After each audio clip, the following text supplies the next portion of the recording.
Um, Today, we're going to be discussing a problem that people face when they're working with math. And this is mostly, or this problem has to do with solving quadratic word problems because it's not just knowledge or communication that people have an issue with. It's more so over application and thinking and inquiry.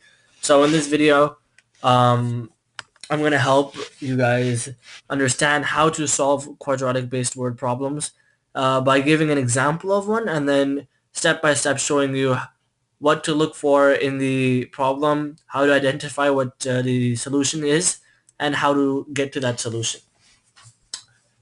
So first and foremost, before we actually get into the word problem, this is just some background information that we need to know ahead of time. So in order to solve this problem, we have to have a thorough understanding of the following.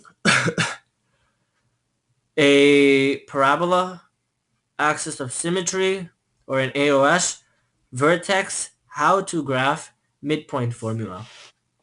So these are just a couple of things that we have to have knowledge of beforehand in order for us to be able to solve application slash thinking and inquiry based word problems. So here's the word problem. I'll read it out to you guys. You guys can follow along. Farmer Bill washes his cars at his part-time job at Esso. He works 6 hours a day. A. Find out at what time does Bill wash the maximum number of cars using this equation. The number of cars washed equals negative 1.33 t squared plus 7.98 t, which represents his shift. B. Graph the data and state if the parabola opens upwards or downwards. And last but not least, part C. If Bill earns $5 for every car washed, calculate how much did Bill earn for washing the maximum number of cars. So we're going to take a good look at the word problem, and then we're going to find out what it is that we need to look at in a word problem to be able to identify the solution that we're actually looking for. So pay attention to keywords such as maximum. Anytime in a quadratic based problem or a quadratic based word problem, you see the word maximum, minimum, or optimum. This usually means it's a big hint. They're trying to tell you to solve for the vertex because the vertex is going to give you the maximum, the vertex is going to give you the minimum, the vertex is also going to tell you the time or the hours it takes Bill, which is like the hours would be the x coordinate, how many hours it takes Bill to wash the maximum number of cars, which would be the y value of the vertex. So for part A, we're solving for the vertex. Part B, we're analyzing the graph and we're inferring whether or not it opens upward or downwards by visually looking at it. Part C, it's just simple basic multiplication based math. So let's get into part A. We must first convert the equation from standard form to factored form. Okay, that's the first step. Okay, we will call it step 0 because sometimes that's the case, sometimes it isn't the case. So you have to look out for it. In some situations they give it to you, in some situations they don't. So for the sake of the presentation in this scenario, we convert it from standard form to factored form. So we factor out 1.33 t squared from the equation. Just take a look on the right. That actually shows all the work. So you factor out negative 1.33. The t squared minus t just gives you t. 7.98 divided by negative 1.33 gives you a negative 6. The t's cancel out. So our factored form of the equation is number of cars washed equals negative 1.33 t bracket t minus 6. That's the factored equation we have. This is known as step 0. So now how are we going to solve for the vertex so we can solve the first part of the problem? We're going to use the zero product property strategy. This type of method is when you make the entire equation equal to 0, so that's step 1. Step 2, you make each individual brackets equal to 0. So we would make t minus 6 equals to 0 and negative 1.33 t equals to 0. So we make the two brackets or the two parts of the equation equal to 0. We solve for the brackets and the two x values or the two t values that we get in this case, because we're solving for the time, right? We're solving for t. So the two t values we get in this case, We're going to add them up together and we're going to divide them by 2, and that's going to give us the x coordinate of the vertex, which is also the line of symmetry, which divides the parabola into two symmetrical parts. So that's exactly what we're going to do. In the next slide, I'll show you the algebraic work of how to solve this factored equation using the zero product property strategy method. Step number 1, we make the entire equation equal to 0. So we made c equal to 0, and we set each individual bracket to 0. So we would have negative 1.33 t equals 0, and then t minus 6 equals 0. So this is like basic algebra. Negative 1.33, we would divide that by negative 1.33 to isolate it, and do that to the other side as well, and we're going to end up with 0. We move the 6 to the other side, so we're going to have t equals positive 6. So when we solve them, we get 0 and 6. So what does this 0 and 6 mean? These two numbers, they're actually telling us that on the graph, on the x-axis, the parabola intersects or touches or meets the x-axis at the point or the numbers 0 and 6. So it has two x-intercepts. In order for us to find the middle of the parabolas, we know that it intersects at 0 and it intersects at 6. So we add up the two. 6 plus 0 is 6, divided by 2 is equal to 3. That means that 3 is the middle of the parabola, and that's also the line of symmetry.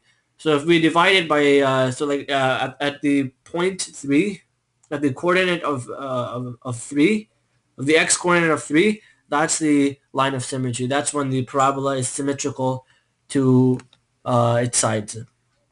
This also means that it will take Bill 3 hours to wash the maximum number of cars, because we're solving for t, so we found out that it will take him 3 hours, because that's the time variable. It's 3. Now, algebraically, what this means in terms of the vertex is that since the x-coordinate of the vertex is also the line of symmetry, and it's, in this case, 3, how it relates to the y-coordinate is that the x is the amount of hours it takes Bill to wash the greatest number or the maximum number of cars. So solving for t gives us 3. So we can infer now that it's going to take Bill 3 hours to wash the maximum number of cars. Solving for y now, or the y coordinate of the vertex, is fairly very easy. And once we have the x part of the vertex figured out, we just key that back into the original equation we had, which was c equals negative 1.33 t squared plus 7.98. You substitute the variable, you substitute the number 3 for the variable t, and you solve for it. So 3 squared is 9. 7.98 times 3 is 23.24. Negative 1.33 times 9 is negative 11.9. You add that up together, you get number of cars washed is 11.9. So this means that in conclusion, Bill washes a maximum of 12 cars in his shift, and it takes him 3 hours to do so. That's basically what it means. That the number of cars washed is 12, and it takes him 3 hours to wash the maximum number of cars. That's the vertex. So we just solved for the first part of the equation. And now part B, graphing the data. This is the visual part of it when we make a visual inference. So we just draw a graph. We label the numbers or the axis. The x-axis is going to be 1, 2, 3 all the way to 6, and then it's going to go up by 2 for the y-axis. So the two x-intercepts, as we know before, it's 0 and 6, which is also his working shift. So he works from 0 to 6, which is 6 hours. That's also when the parabola intersects the x-axis at 0 and 6, these 2 points.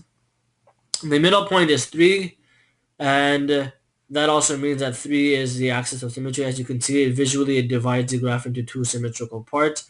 The highest point in the graph is 12. That means that he washes 12 cars at his peak, which is the maximum number of cars washed is 12, and it takes him 3 hours to do so. So we can look at the graph and we can obviously infer that it opens downwards because there is a maximum in this case. It would open upwards if there was a minimum, right? So since we're looking for a maximum number of something, that means that the graph is going to open downwards. Now, part C, how much does Bill earn? So we have the given information that Bill earns $5 for every car washed. We need to find out how much he earns in total for washing the maximum number of cars, which is 12.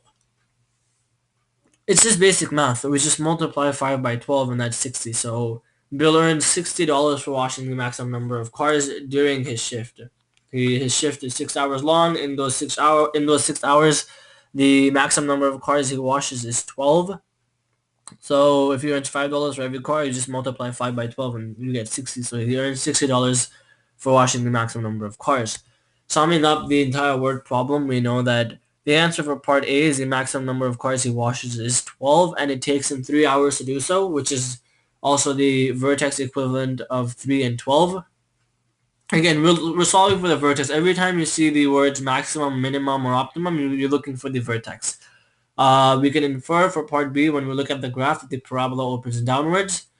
Since it is a negative, since it's a negative 1.33t squared, we know that it's going to open downwards. That's how you can tell just by looking at the equation algebraically, and when you actually graph it out, you can visually see that it opens downwards. Part C, he makes $60 washing the maximum number of cars, so he makes $60 washing 12 cars. And that's it for today. I hope you guys found this interesting, and it helps you to better understand quadratics and helps you to solve these problems, these application slash inquiry based quadratic problems in the future. Thanks for watching and don't forget to subscribe.